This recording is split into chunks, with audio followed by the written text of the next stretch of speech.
Welcome to the Let's Talk with Paula show, where we talk about many things, and I have my guests here that are not guests, okay? I mean, it comes to the point where I call them all hosts, okay? Because they've been here so many times that they could do this show without me if they lived in the city of Bowie.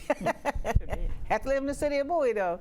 But I have a husband and wife team that works together, and I'm gonna let them introduce themselves, and they do so many things. And I have my support, you know, the Purple Heart pin on. Yep. I was trying to make sure it was straight, okay? Because I didn't know if I turned it upside down. Pins. Yeah. And so I'm gonna let them introduce themselves, and I'm gonna start with the Mrs. My name is Sheila Max. I've been married to this guy now for almost 40 years this November. Congratulations. And we do a whole variety of different things, with veterans with problems and challenges and fall safety. But tonight, at Paula's request, we're here to talk about autism and our family's journey into autism, which has been awesome. It really is an awesome story. Well, wait a minute, give me a minute. Let Maynard introduce himself. Mayor. I'm Mayor Max. I'm the director of the MindKnit Research Center, nonprofit. We work on autism, we work on disabilities, traumatic brain injury, and veterans with hidden injuries of war.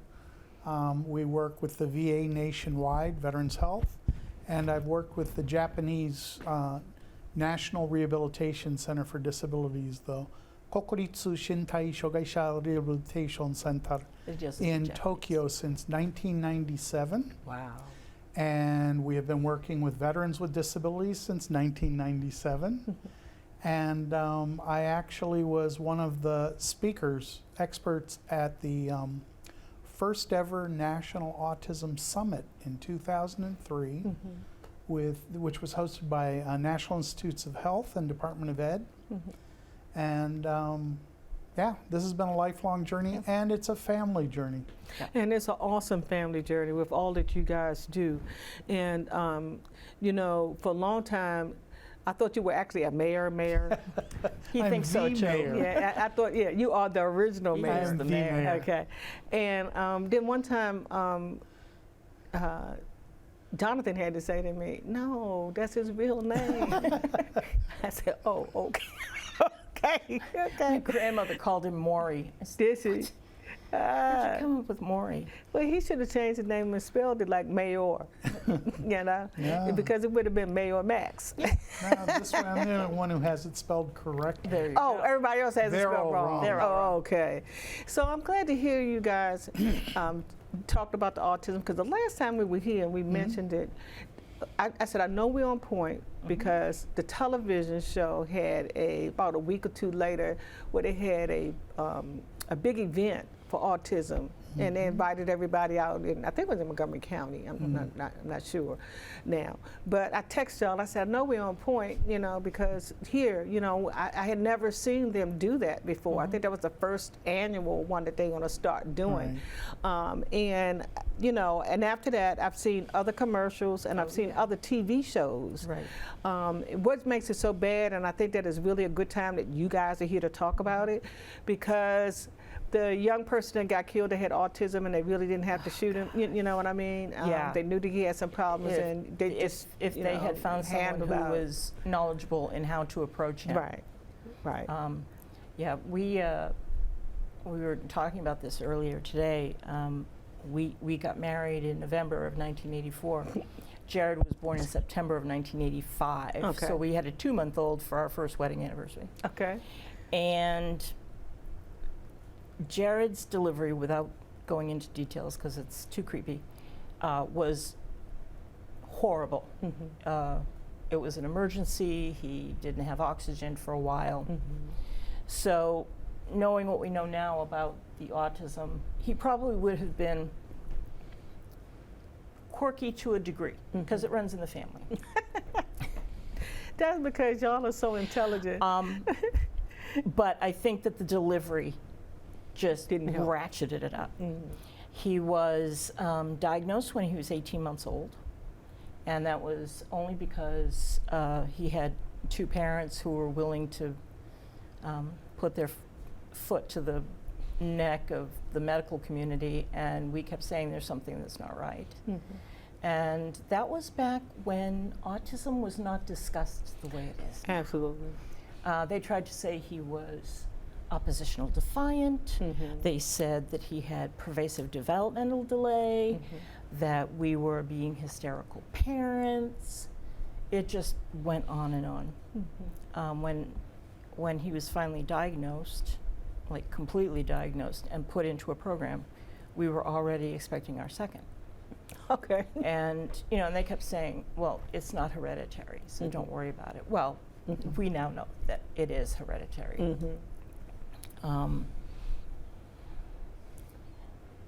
He's a challenge, and they had really barely gotten away from one theory. Was they called it the ambivalent mother syndrome. Like you didn't really want to be a mom, and that's why your child was like this. For real? For real. And They also call it refrigerator mom. refrigerator mom. Yeah, it was horrible. Luckily, we live in Howard County, and they had a program to do diagnosis. It was called Child Find. I don't even know if it's still there. So he was started in a program. The little bus would come for him. He was 2 years old, and he'd go off to school for a half day, 5 days a week. And we were told he would not speak to us. He was not aware of people. He was verbally very delayed. But there were certain things that were sort of classic. He would memorize Disney movies, music, He's my sound buddy. effects, beginning 2 to hours. end. My bad. And if you interrupted him, if you got in his way, he would start all over again. But he couldn't tell you what he wanted to eat. He couldn't tell you that he was tired and he wanted to sleep. And so Mayor and I both worked very hard in their formative years. They were not left with a babysitter or daycare. Mayor worked during the week. I worked weekend alternative as a nurse. It was just both of us kind of feeling that one of us had to be there with him, because at some point, maybe, he was going to make some kind of a breakthrough, and we wanted to be there. Like a first word or something. Yeah, I mean, I'm not talking about, but I'm talking about how actually- parents feel when Yeah. when a child says their first word. Actually, they told us he would probably never know that we existed in his world Yeah, until he was 5. yeah, Yeah. yeah. I remember I told you I had a friend that was like that, and she, he's a grown man now, you know, and she, And that's the other important lesson, is that autism doesn't go away when you're a grown man. right, absolutely. But Big thing. it's so many things that he learned because of his mother and his father, like you guys. You understand what I'm saying? Yeah. That if they had just given up on him, Oh, then, you know, he probably would have been stuck in that world. But his mother, you know, like you guys, made sure that she, repetitiveness, you know, Right. different things, and speaking and talking. Now, he used to do some things that I said, oh my God, he got mad one day, and she came to work and she said, did you know, that's when they first had these big screen TVs. Did you know that boy got mad today and threw the thing off the table, and just for no reason, just threw it at the television, and the whole television shattered? I said, you didn't kill him, did you? She said, no, only because. That's all she could say. but Only I would have because. said no TV for a while. But Yeah. tell how about the first words Jared said to us. Oh, so Jared's middle brother, Ryan, was born. And then Ryan decided Jared was his buddy.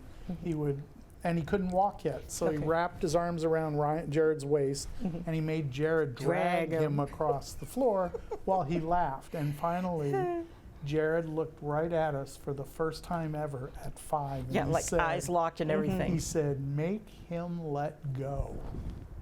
Those were his first intentional words to And us. both of us for 5 minutes just went, Wow. and then said, no, you tell him. You have to tell him. Because Jared was sitting in the middle of the floor, rocking back and forth like he did, watching Yeah. movies. Yeah. And it was the perfect thing to pull yourself to a stand on, like most kids use coffee tables. No, he used Jared. He liked it, and he put his arm around the back of Jared's neck. Jared just wigged out. But you know, his brothers have grown up knowing what his challenges are, and they've grown up knowing that it didn't, because the others have had their issues for different things over the years, and it doesn't matter. You know, Dad and I are there completely, totally, full stop. And there have been some challenges, but Jared is now, well, and then it was like, well, maybe he'll get a certificate of Well, they told completion. us they said he will probably never graduate preschool. Preschool. He see. won't graduate kindergarten, Right. elementary school, Right. middle school, Right. high school. Right. And we actually had to hold him back once, twice.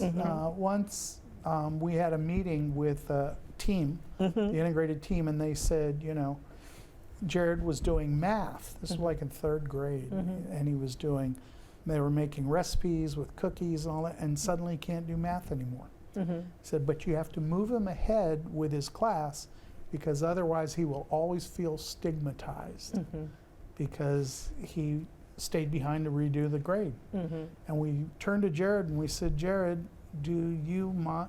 would you rather move ahead with your classmates or take the same material over again with the younger kids? And he looked at us and he said, you know, I don't feel very smart right now, and I would like to learn it again. And I don't mind being with the younger kids. He said, I don't So know we any of the turned- names of the kids in my class. So we turned to the kids didn't interact with them socially at all.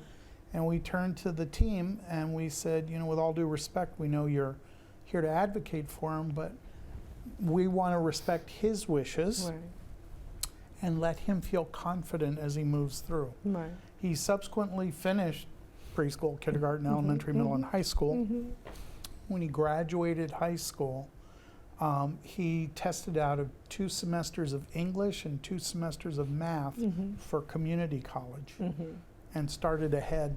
And that's the part that I want y'all to get to. I want y'all to tell all that Well, thing, but I want y'all to tell them this that, you is- know, go, you know, this is stick it. the- What is this is the part this? It's not a good thing to that say, but gave whatever. us You know all what I this mean? gray hair between Yeah. the two of us is the process Yeah. that is required in order to make sure that your child is getting everything Thing that they're they need. entitled to, everything that they need. And also not to compromise. So when they say, well, it's okay, we'll just let them skate through with a No. certificate of attendance. No. Your answer is that won't help them get a job, Right. live in the world, or if they choose to, go on to community college or other. Right. And the same thing with this young lady. You know, he graduated high school. When I was riding up the road where they still live today, I saw both of them standing outside. He's a young man now, right? And he looked at me like, I know your face is familiar, but. And so his mother came out and said, well, you know her, you know, that kind of. Then he got a smile on his face, Right. you know. And she said, we're teaching them how to drive. And I said, yeah. She said, yeah, we teach them how to drive. But she's like you guys.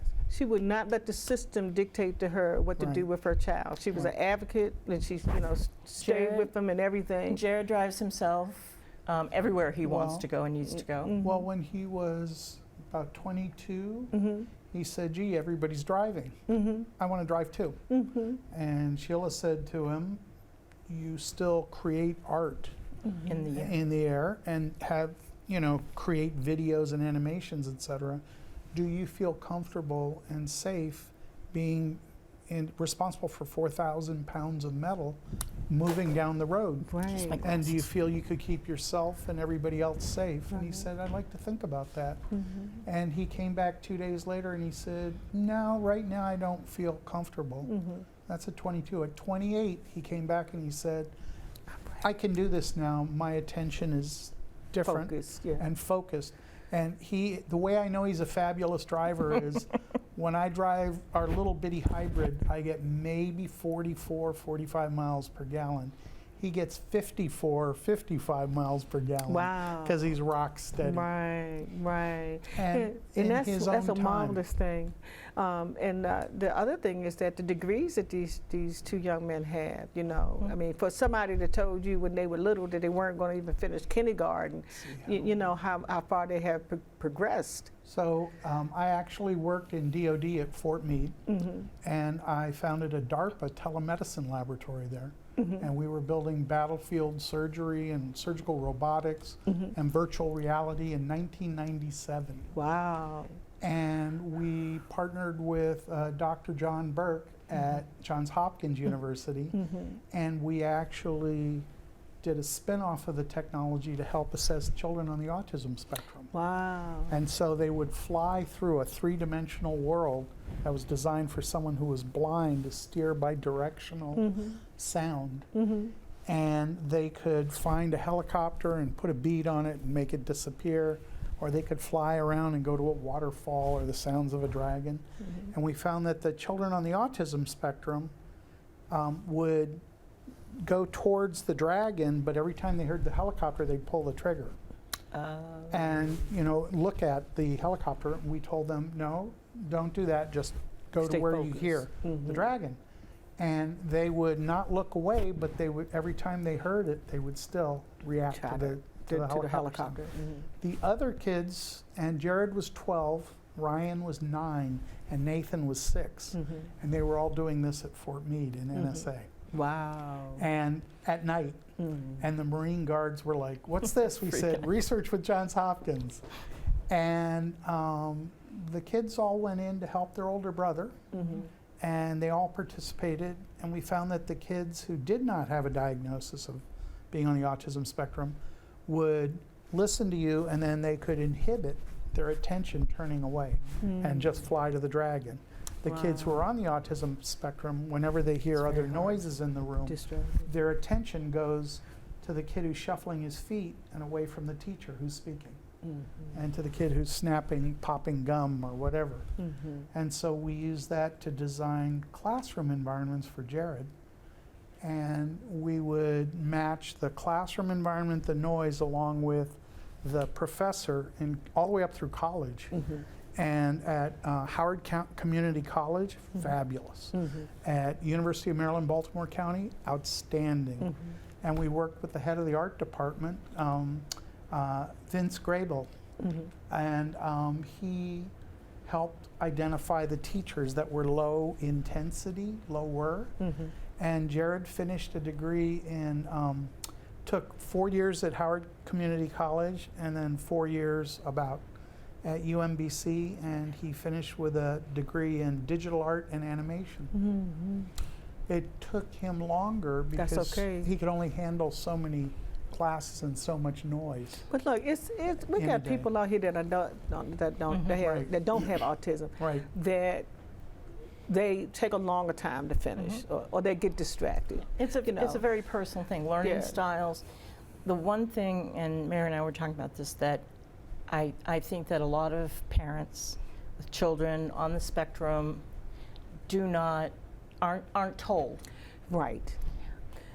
is that you need to, whatever booklet your county has that says these are your child's rights, you should be able to quote that chapter and verse like you would the Old Testament.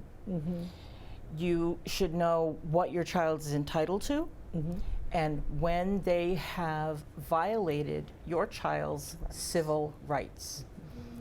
When Jared was in 2nd grade, a school psychologist decided that the best way to deal with Jared and his distractibility was to hold him down and put headphones on him.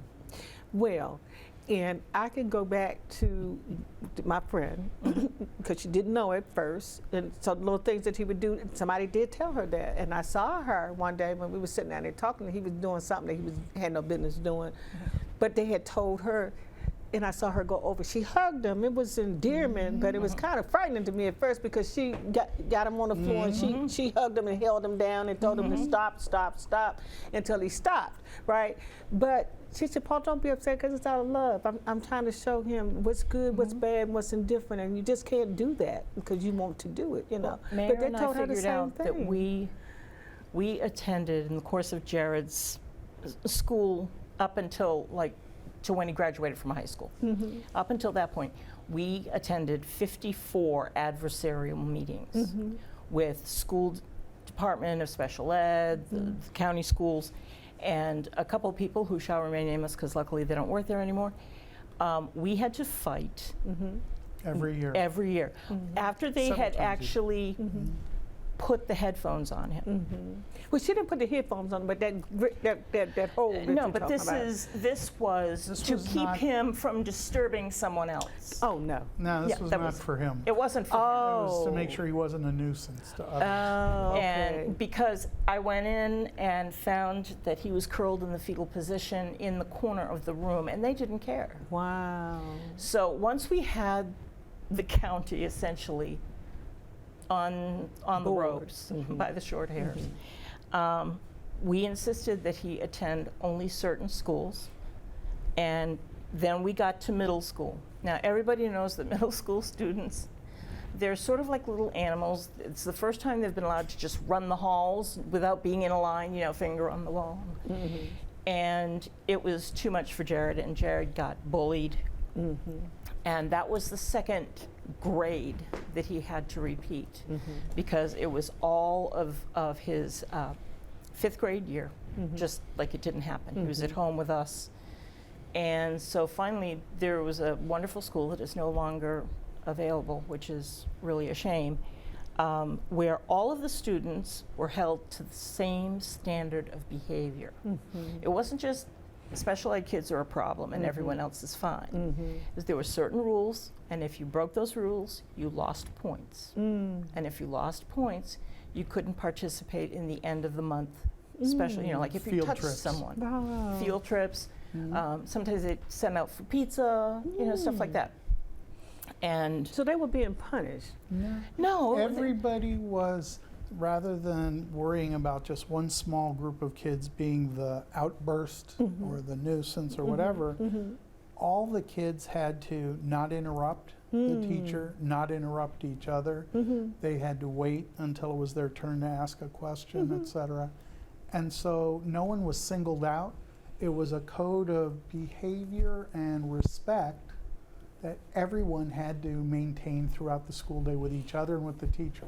And it wasn't a military school. no, No. It was a public school. it was small It was private a private school. school. It was a private a school. small one. Okay.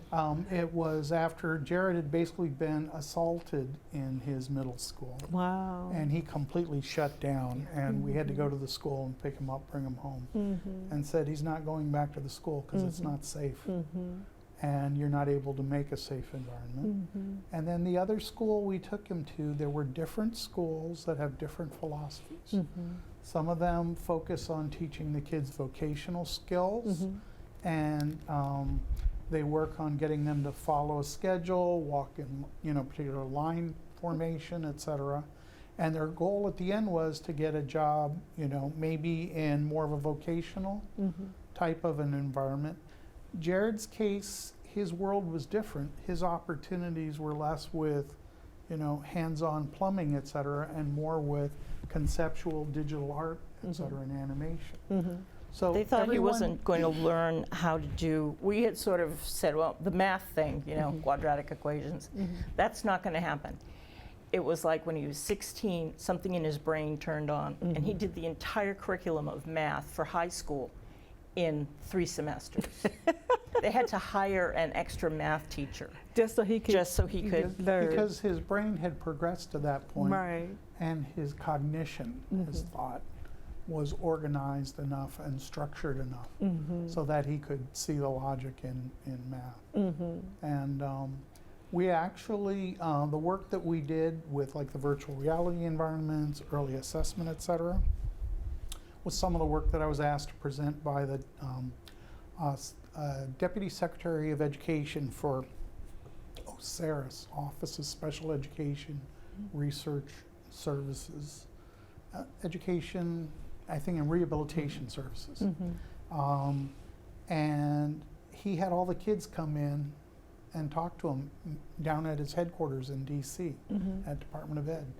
And he said, you know, it must be very difficult for you when other kids say your brother's different. He said, how do you deal with that?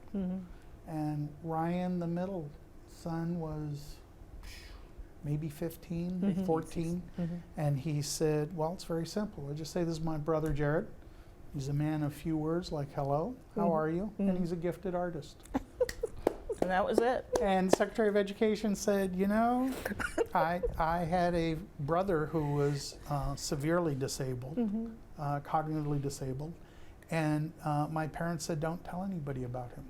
He's ashamed of the family. Yeah, one time. And yeah, they it was put him like in that. an institution. Yeah, it was like that. And he said, now as an adult, he lives with me. And he turned around to the kids, they were kids then, and he said, I wish I'd had your family. Yeah. And then he had to leave to go do political tours across the country. The point that I was trying to finish is that know your child's rights. Right. Know what you want for your child. Know that things that go into an IEP, it's not just he will read 5 books by X. It can be he will sit calmly for 5 minutes before he has to take a test. He'll go in the gym and run around that's what Jared had to do. He had to run around the gym before he could sit down and take a test. When we went into the meeting, they're used to having 2 parents sit side by side, and what they do with that is they essentially ignore you. The child. Because you're right there. So it's like, oh, they're the parental units, we don't need to deal with them, and they move on. Mayor and I sat on opposite corners of the table. Mayor understood the legal ramifications, what his rights were, all of that, and I did what his psychosocial needs were. And we would fight. Well, we're almost at the end of the show. Okay. And at the end of the show, you had them add about the autism at the end, because I did not put that in there, but you had them add that in there, I think, Tom. I also want to get, so I have for the next time that we actually have the organization. We have all the information how to get in touch with you Right. guys, but it has to be, I would not close out without you telling me that there's not an organization that's out here that's strictly, because I know Tony Braxton was trying to get people interested. Yep. Right. So I know that there has to be an organization out here, so I can put it on the end of my show. You know, if that's the case, and parents know that there's a place or somebody that they can reach out to. What they Because need to do is contact their Board of Special Ed in their county. Okay. And because all of the counties have different support groups, because the rules are different from county A to county B. And we will make sure that you have our information. If people want to contact us and say, what do I do with this? Mayor and I have spoken at conferences, the autism conferences at the University of Louisville. University of Louisville School of Medicine. Well, your others. phone number is on there, Right. and, Okay. and it has all the things that y'all are involved in. Yep. And so I'm glad that you said on the air that it's okay for them to get in contact with you. I can't tell you how many times Mayor and I have been contacted. A friend of a friend said that you, And our nonprofit is MindKnit Research, like mind and then to knit a hat. Right. And it's mindknitresearch.org and mindknit.org and also mindknit.us. We do work with veterans that's informed by the work from autism. Okay. But okay. So with that, we want to say good night, Wayne. good night, everyone. Hope to hear from you.